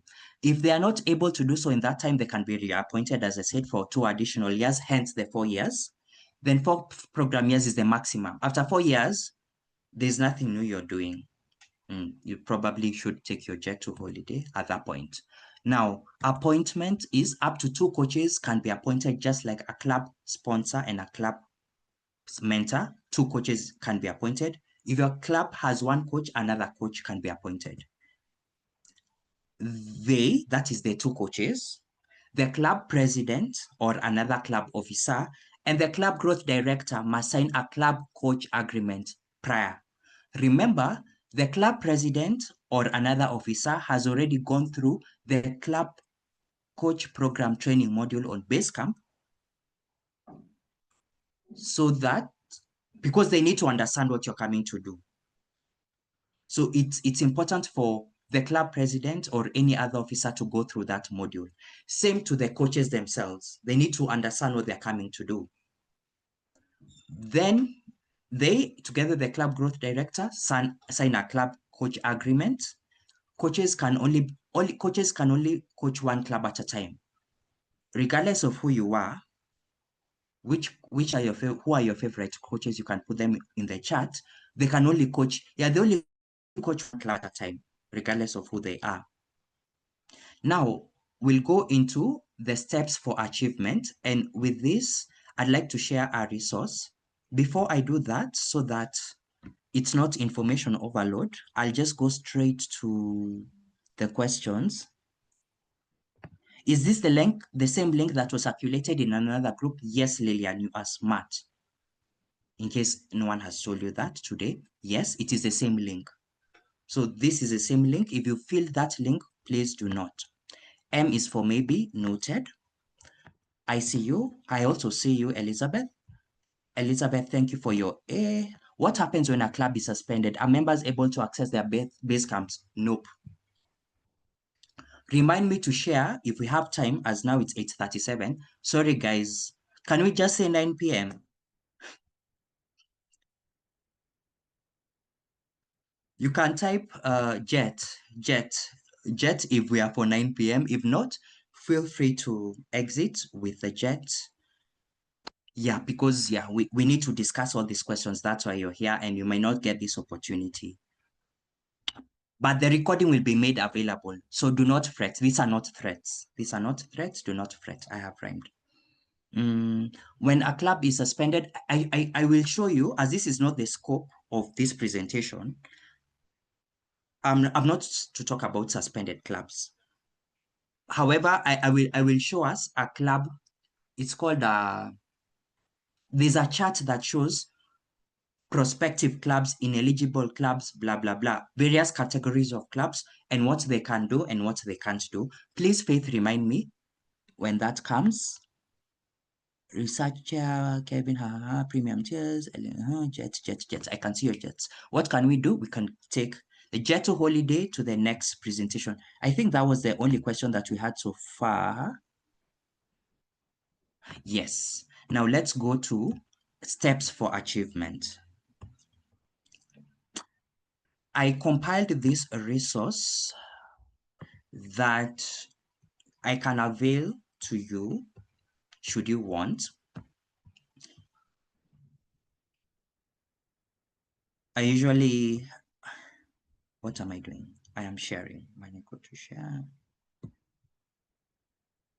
Okay. Most welcome, William. Most welcome, William. And I hope to see you as a club mentor or a club sponsor or a club coach. Thank you for your time. Thank you very much. Now, most welcome. These are the steps for achievement and resources.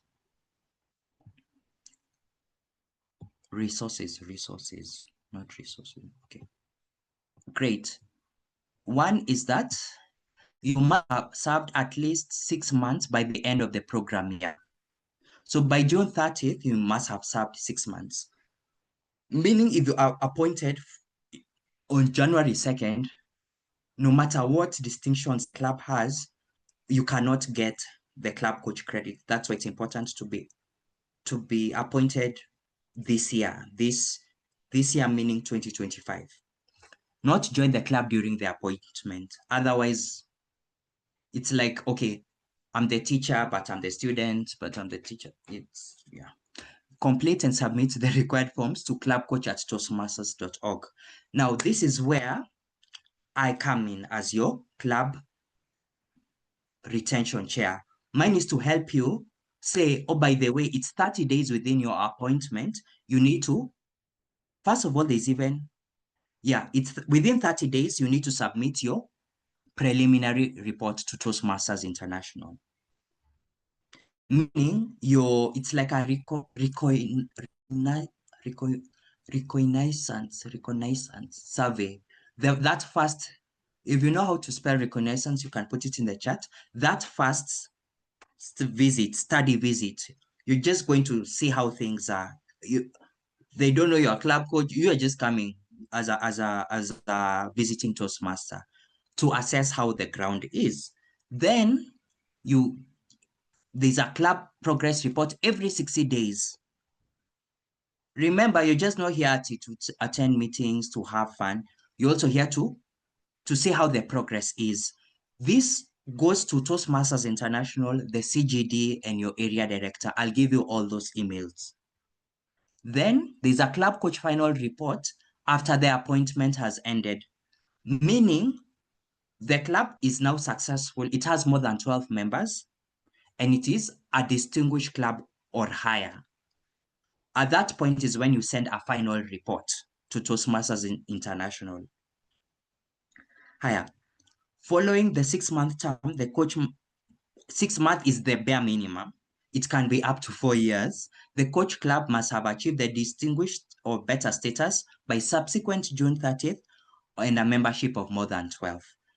If one is met or neither has met, or neither is met, you're not successful. Yes. At any point, a club may decide to remove you as a coach, so you need to be working. I, as a club retention chair, could also be behind the scenes finding out with the club president how things are going. Just, yeah, so that we know everything is okay. Of course, I'll be in direct link, at least this year, with you as a club coach, should you choose this role. To receive credit, the club president, that's where the club president comes in again, or officer delegate of the coach club must notify world headquarters in writing. So the president, just like the club sponsor and club mentor, this time it's not the charter president because it's not a new club, but the president at that point will write to Toastmasters International that you've served as a coach. That is after the club becomes distinguished or better and has a membership of more than 12 and you've served for more than 6 months.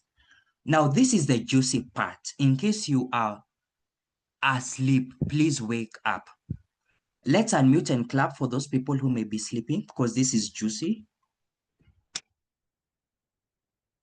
Just unmute and say, wake up. You guys are sleeping. Wake up. Wake up. Wake up, wake up, wake up. Great. This is the juicy part. Now, remember, club coach is work. And you get your rewards. For those of us who do not want to be area director, division director, and above, this is for you. You can earn additional credit. Let me even go up just a bit.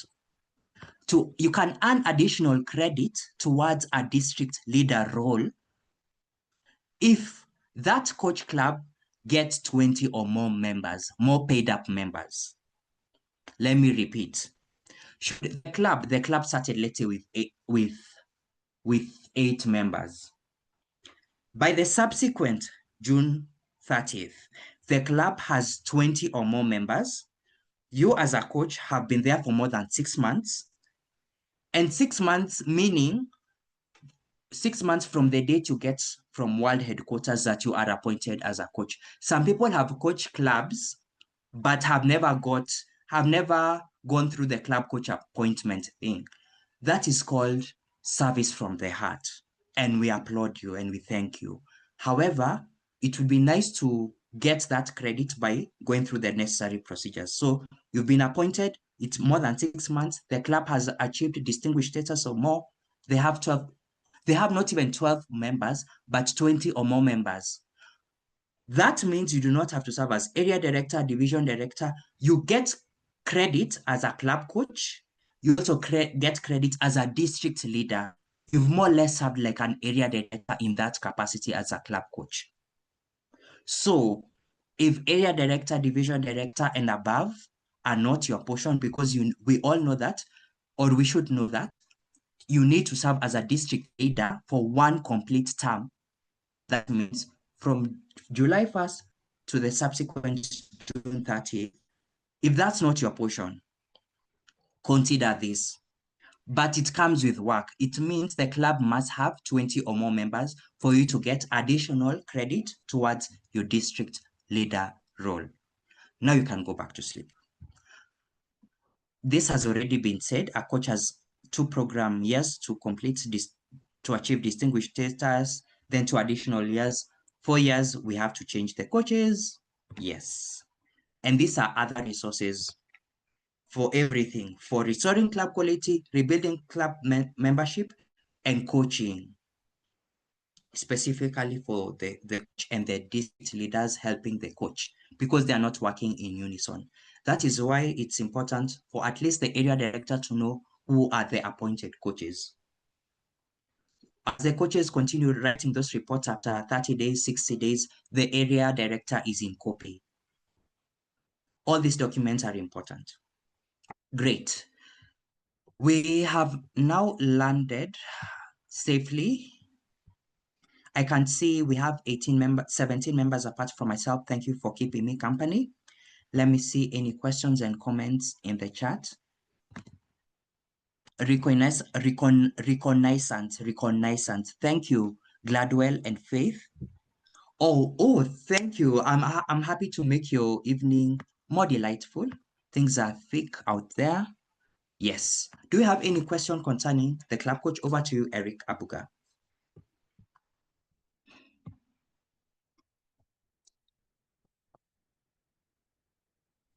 Or you're saying Good hi? evening. Oh, yes. Good evening. Good evening. Yeah, okay. So my question, I'm a club sponsor for Malindi Toastmasters, but right now I'm very far away in Transmara. The network is poor, so allow me not to switch on the video due to bandwidth. But I don't know whether you can be able to assist me. I need therapy because as a sponsor. Sorry, I wasn't supposed to laugh. Okay. No, bad therapist. Okay, so so we are looking for members to come on board, and there's that place where we get sort of stagnated, where we have a good number who are willing, but they're not responsive. They are not contributing. They are not adding to their commitments. They're not paying the installments. So do you have any tips, both as a therapist and as a Toastmaster? Thank you for that question, Eric. Eric, just to be sure, I think I've visited you at Malindi Toastmasters Club. Are you a Toastmaster yet, yourself? Yes, I am. Or you're an existing you are what's the club? What's your home club? Yeah, it is Rongai Toastmasters. Oh, fantastic. Rongai, Transmara, Malindi. You are on a jet to holiday destination tour kind of thing. Great. Now, first of all, why I asked that question is, and I'll come to you, Ken, is let me first confirm that before I spread lies and I am quoted. Mm.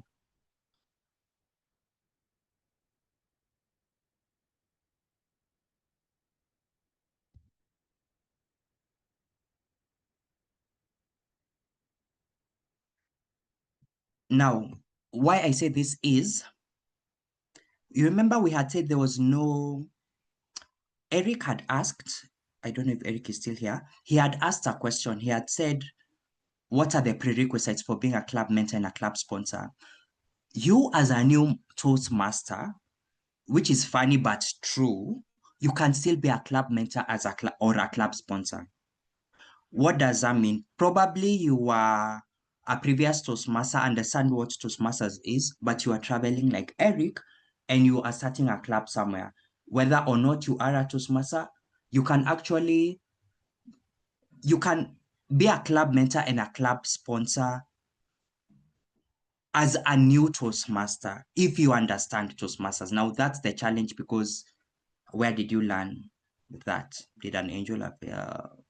I don't know, unless you have a spouse, I don't know, who is in Toastmasters is guiding, but you can do that. Why I say that is because when I've searched, it has said a charter officer may not submit mentor or sponsor credit for themselves and must have another charter officer provide notification.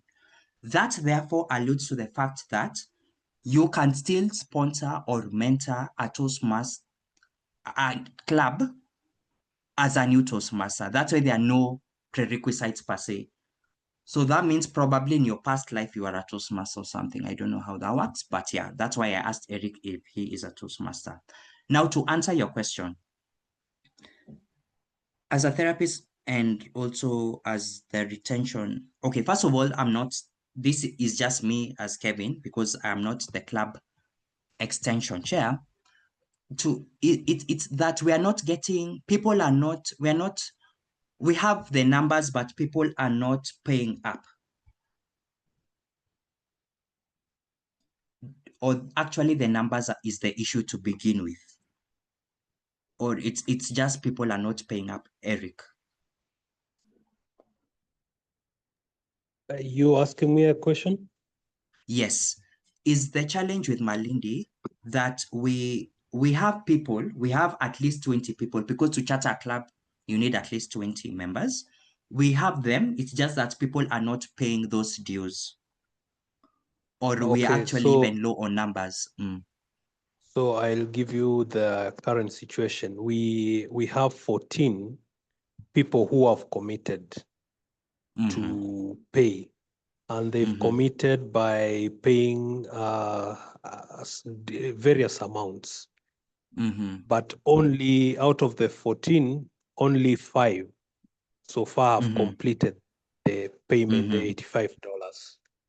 So the rest, as for the rest, we are not seeing any addition to that in spite of the efforts we are putting in. So we are looking for tips. How do we get them to, to open their purses, and even in small amounts? Got you. I'd like to direct this question to Ken Agutu, who has just sponsored successfully Chai Toastmasters Club. I hope he was raising his hand to contribute to that. And thank you, Mulualem, our logistics manager of the district, for your time. Over to you, Club Coach Ken. Thank you very much. Kevin, very, very useful presentations here. I just needed to ask, because I can feel that pain. Been there, done that. Is there a Toastmaster who lives in Malindi? Or do you sometimes live in Malindi? Or is it just that you decided to explore sponsoring from a distance? Yeah, that's a good question. Actually, I live in Malindi, but I work far away. I'm a consultant, and in a very remote place. Right. The reason why I'm asking this is because what I found that works is that you have some point people, your guys, Yombogi, so to speak. I know that's not Toastmaster language, that the people that Sorry? Can you hear me? Yes, I'm saying that you have your people that will support you, will do everything, that will pay. And because you have 5, is it possible to, and there's no hurry, don't put too much pressure, but can you ask them to have a payment plan? Because I know that worked very well for us. It was frustrating. It took us a year. So I don't know how long we've been trying this, but our first meeting was the 1st of June, the awareness meeting, and we were chatted on the 28th or 27th of April the following year. So that's about 10 months. So the thing is, have 2 meetings in a month, just like you have in Toastmasters.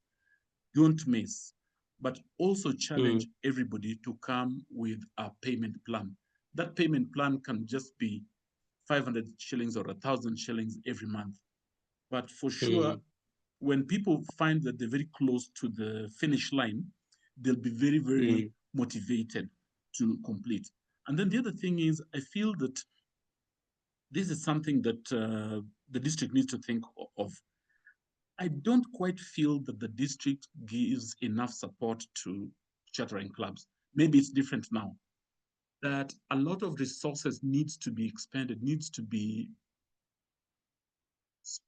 thrown there at new clubs just to try and help. So for instance, if you want to have another open house meeting, we need to get people coming from the district, I mean, Kevin Rubia and a few other people, and people who are adventurous like me, just traveling to Malindi for that meeting.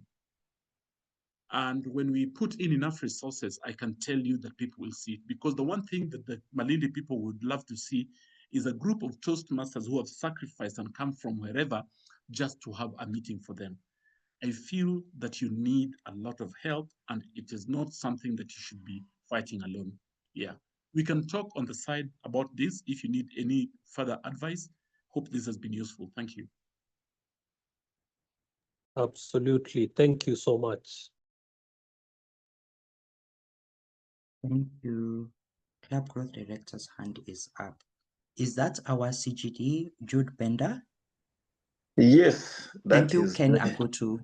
Thank you, Ken. Yes, over to you, CGD Jude. I hope to comment on club sponsorship and how funds are this year. Over to you. All right, that's why I raised my hand.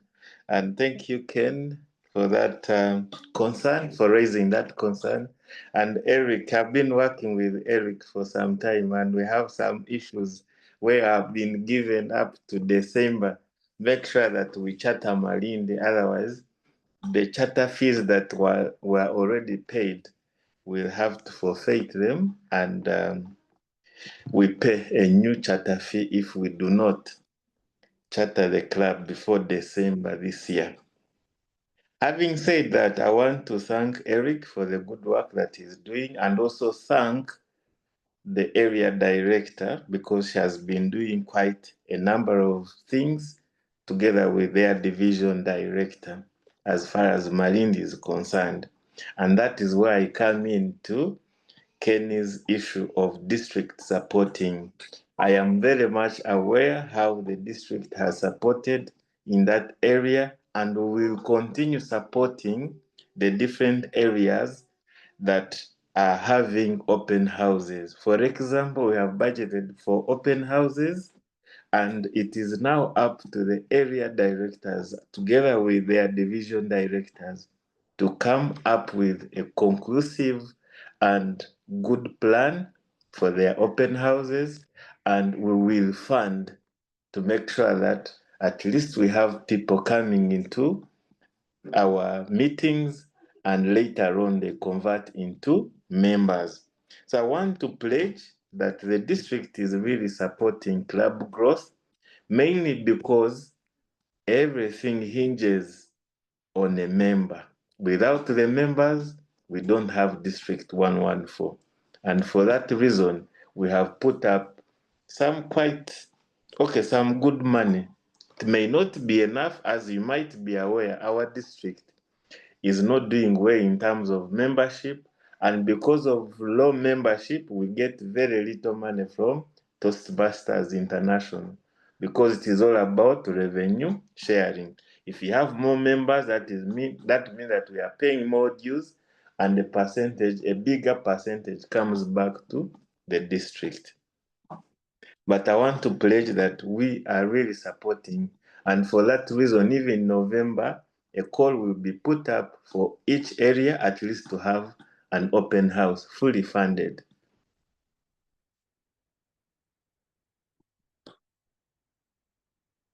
Thank you. Back to you, Kevin. Thank you, CGD, for your encouraging words. It is 9 p.m. East African time. I'd like to hand over to you to close the meeting. Then, please, friends, do not leave yet. I'd like your feedback. I'll launch a poll after that. So please do not leave until you've given your feedback. Over to you, CGD Jude.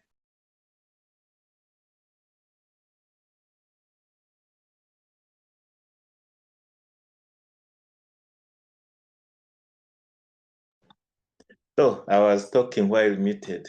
Sorry about that. Thank you so much, Kevin, and thank you, members, for joining this call. Thank you for your participation, and I hope you have learned a thing or two as far as club sponsorship is concerned, club mentorship is concerned, and club coaching is concerned. I want to thank my team, Kevin, Rubia, DTM, Jessa Inebiona, DTM, and Dina Owundo, for a wonderful presentation and for putting up this together. I am very sure that all of us are coming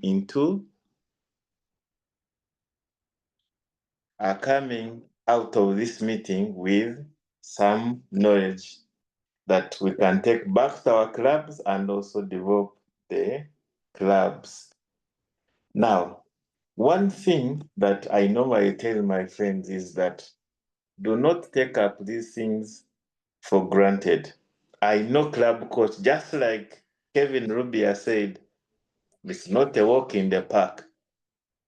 You have got to put in the work. But I want you to relate to this outside Toastmasters. For example, sponsorship. If you have something that you want to start up, did you know that you can apply the module of club sponsorship and you do it even outside Toastmasters? You have started up a business and you want to improve on the sales, or you want to change something so that it can work better. You can use the module of club mentorship so that you can develop your business, even take it to another level. How about when you have a struggling business? How do you revive your business? You apply the same principles of club coaching. You'll be in position to revive your business. So these things that we do in Toastmasters go ahead to help us in our lives outside Toastmasters. So I want to call upon all of us, especially area directors and division directors, to sign up for club coaching, club mentorship, and club sponsorship, because it will help you even outside Toastmasters. I know we have overstayed on the call, and I want to thank you for laboring this much. Until we meet next time, thank you so much.